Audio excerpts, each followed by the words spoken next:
Hello, welcome to Learning to Drum. I'm your host, Adam Tevlin. We are in week 23, episode 20. And grab your sticks and pad because we're going to get some playing done today and we're going to learn a new rudiment. That's right. But before we do that, we were talking about the accent exercise with alternating hands.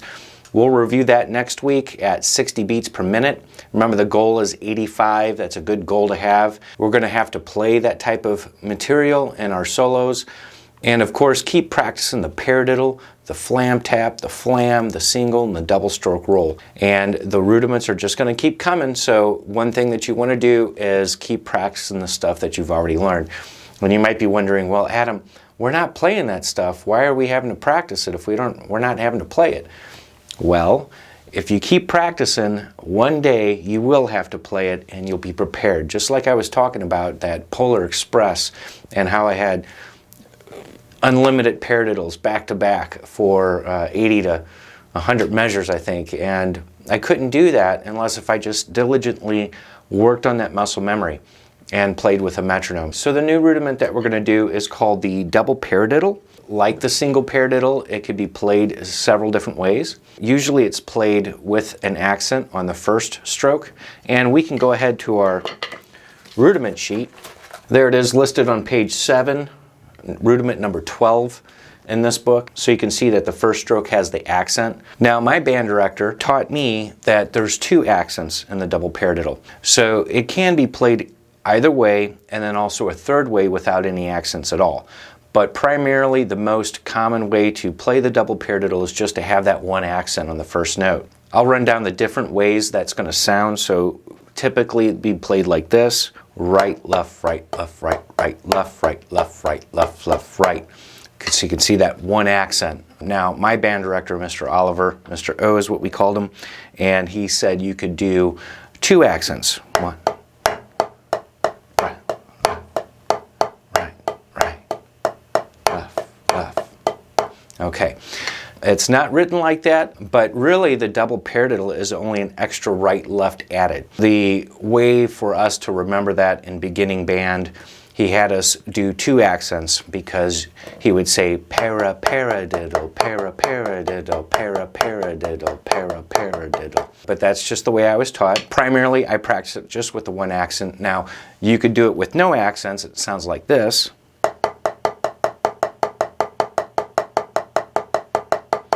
Either way, it's all a double paradiddle. Okay, so now that said, I'm going to run it open, closed, open. We'll see how that sounds, and we'll talk about how to practice it with the metronome.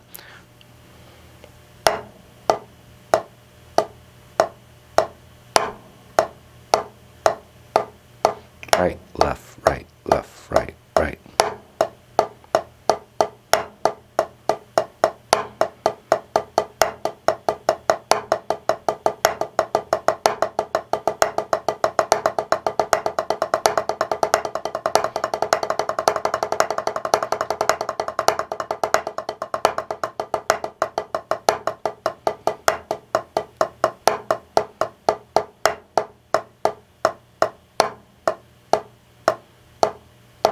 Okay, so that's open, closed, open. Now, again, when you're doing this on your own, I would try to take longer periods of time of getting to fast to back to slow again. The longer you take, the more you're able to really feel those different time changes as you progressively get faster or slower. Let's find out how we're going to practice that with the metronome. So usually what I do is I'll dial my metronome up to 16th notes, and I won't have a beat highlighted. In other words, you won't hear the high click of the 4 because there's 6 notes, and if we're playing 16th notes, it's going to be every beat and a half before we start another one, okay? And so with that, you know, you're not going to line up to the measure until, like, I think 3 measures down the road or so. So I'll have to figure that out to give you an exact quote, but just know that it doesn't line up with the 1 of every 4 beats in 4/4 time. So, and yes, you can do different time signatures and all that stuff, so we could go in 3 and play it in 3, but you know, I just want to get some 16th notes in so I can line it up, and this is what it's going to sound like. And I'll start at 60. Actually, for you folks, since it's brand new, let's go ahead and start at 45.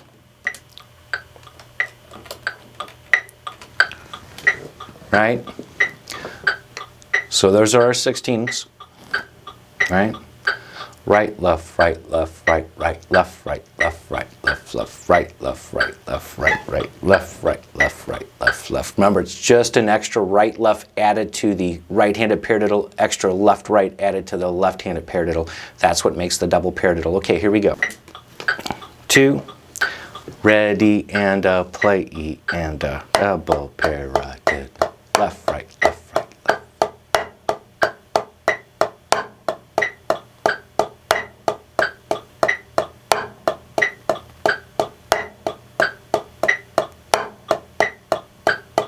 Okay? Again, like the paradiddle and any other rudiment that you're practicing with the metronome, always bump it up maybe 5 to 10 beats per minute extra, so that way you can gain greater speeds. Remember, just like the single paradiddle, is I'm going to just have that one accent come up, you know, on my double paradiddle, just like the paradiddle, right?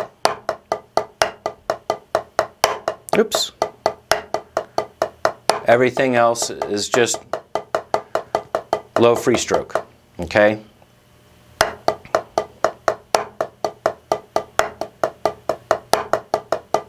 Okay?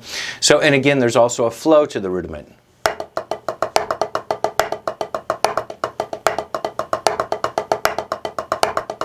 And you don't have to bob back and forth or anything. I'm just showing you kind of what I'm feeling on the inside here is, you know. So, and I like to mix up single and double paradiddles and everything. So, you know, here I am back to the traditional grip, but, you know, I'll run singles and doubles back to back, and, you know, my band director encouraged me to do that. As a matter of fact, he taught me something that is very popular in drums that almost virtually everybody knows about, and we're going to talk about that in just a sec. But you can see that there's possibilities with running singles and doubles, you know, pretty much at your own will. It doesn't have to be a set, you know, 4 paradiddles and then a set of 4 double paradiddles or anything like that. So I go.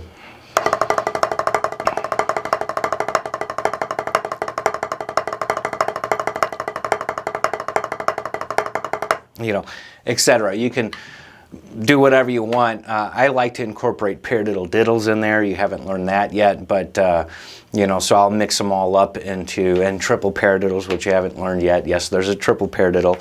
Anyway, have some fun with that, and when we get into solo number 3, that's going to be something that you're going to have some fun with, and I'll show you that in a sec. But always work on this at a slow pace. Develop the muscle memory. Remember that you're establishing that gelatin mold effect. And if you have to, just go slow. Right, left, right, left, right, right, left, right, left, right, left, left. Make sure you're even, okay? So you'll get it in a quicker amount of time if you slow yourself down and try to establish that muscle memory at a slow pace, okay? All right, now let's go to page 25. And we're at solo number 3. And in solo number 3, we're going to learn some new dynamic levels. And you remember what dynamics are. It's how loud or soft you're going to be in music. So the first one that we're going to learn is mezzo forte, means to play basically medium loud. And then also we have MP or mezzo piano, which means moderately soft or medium soft. So the dynamic spectrum that we have now is double P, pianissimo, which means very soft, piano, which means soft, mezzo piano, which means medium soft, and then mezzo forte, which means medium loud. And then we have forte, which is loud, and then fortissimo, which is really loud. Okay, so there are more dynamic indicators out there in music theory. As a matter of fact, there's a triple P or a triple F, that's fortissimo or pianissimo. I think I said that correctly. But really, the common ones that we really face in everyday music are the ones that we're seeing here right now. Again, the inch system you can apply to this, and like, let's say, you know, double P is maybe a ½ an inch to the rim, almost to the rim of the drum, about an inch away, right? And then piano might be an inch, and then mezzo piano might be 2 inches, mezzo forte 3 to 4, forte 6 to 8, you know, and then fortissimo, of course, is like 10 to 12, you know. So there really is no exact measurement when it comes to the dynamics, but like I said, when you're playing with an ensemble, you're going to have to listen to the other musicians, and flute player playing fortissimo is not going to be the same as a drum playing fortissimo. So you're going to have to really balance yourself out. Now, if you're playing by yourself, you can use that inch system to help you gauge on loud or soft, but really the most important thing is being musical, and that's what we're going to be here in solo number 3, is as musical as we can. The rudiments that are featured are the flam, the single paradiddle, and the double paradiddle. So this is why I showed you the double paradiddle, because we're going to be employing it into the solo. Now the solo is performed at 85 beats per minute, which is andante. It is a little on the slow side for reasons of the rhythmical phrasing that I had in the solo. With that regarding, let's just go ahead and jump in to the first 4 measures. We're at forte, and we have paradiddles at the beginning, and then we go into the natural sticking method, and then at measure 4, here are 2 double paradiddles, and then landing on beat 4 on the right hand. I'll go ahead and slow down to 65, and I'll just play the first 4 measures for you. And you can play along with me if you'd like. If you've taken a look at the solo before today, then by all means jump in with me. Here we go. 2, 1 E and a 2 E and a ready and a go E and a 2 E and a 3 E and a 4.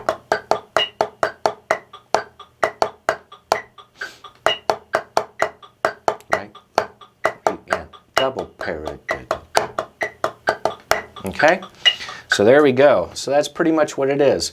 I'll play it at 85, obviously, after we get all done here, so you can hear what that sounds like. But let's continue on to the next 4 measures where we drop down to mezzo forte. I really like these rhythms coming up here, so we're going to do the next 4 measures, measures 5 through 8. Here we go. 1 and a 2 and a ready and a go E and a.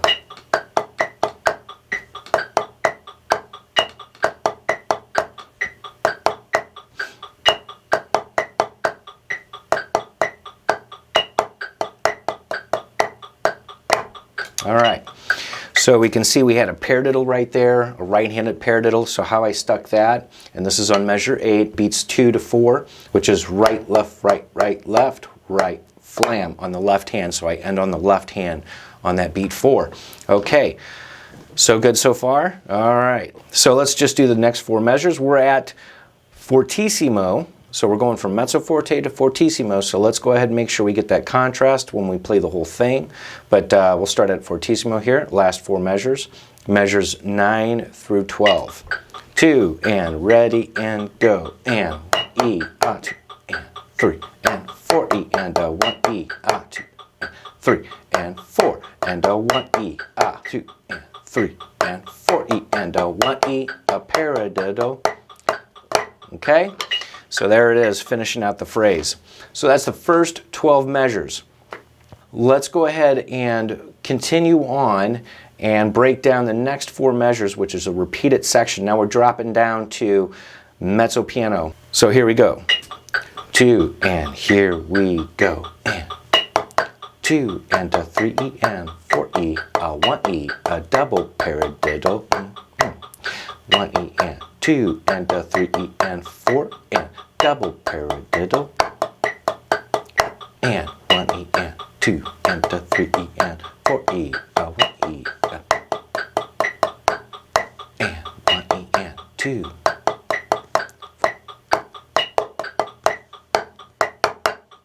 Okay. All right, so that is the second ending.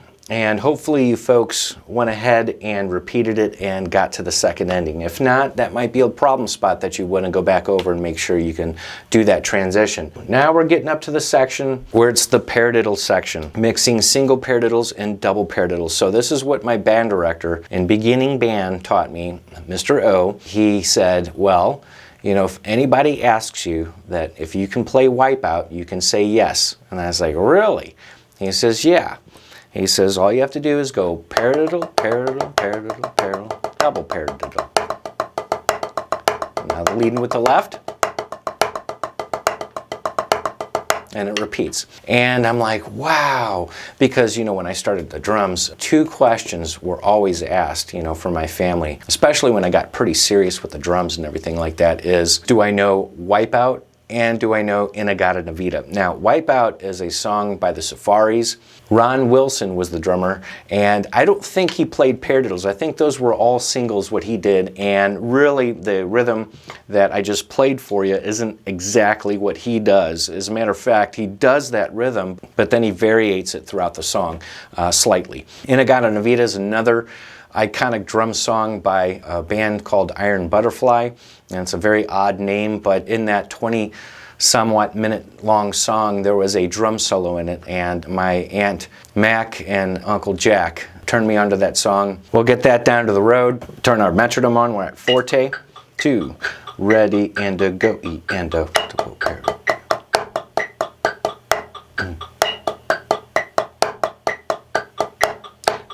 Here we go. Double, double, right, left lead.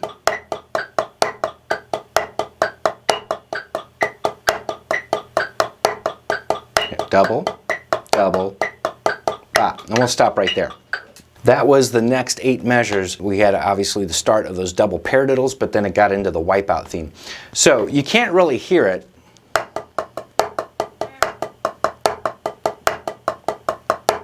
You know, but if you were to play it, let's say on the tom, this might be a little bit too loud, but we'll see if I can play a little soft. But here it is very soft, and see if we can hear the theme of Wipeout here.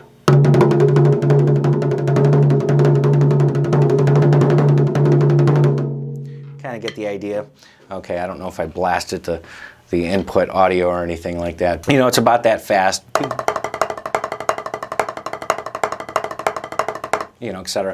Anyway, if you want to work that up faster, then you can say, yes, I can play Wipeout. Then we have the last 4 measures, which is just a steady climb of single paradiddles and ending out with the 1E and 2 and 3. Okay, so let's just go ahead and play those last 4 measures, and then I'll play the whole thing at tempo at 85 beats per minute. 2 and ready and a go and.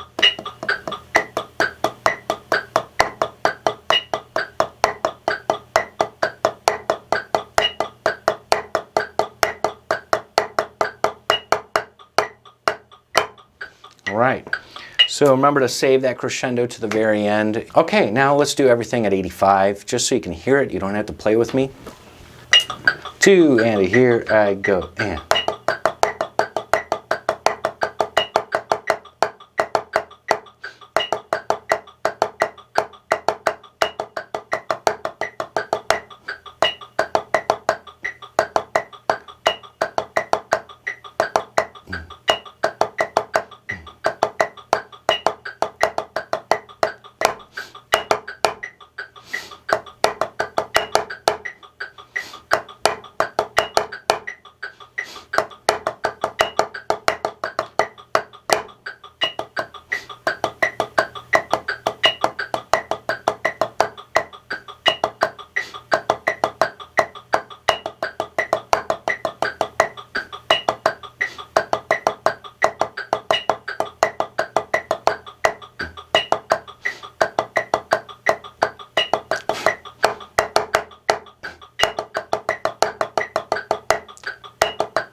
There it is.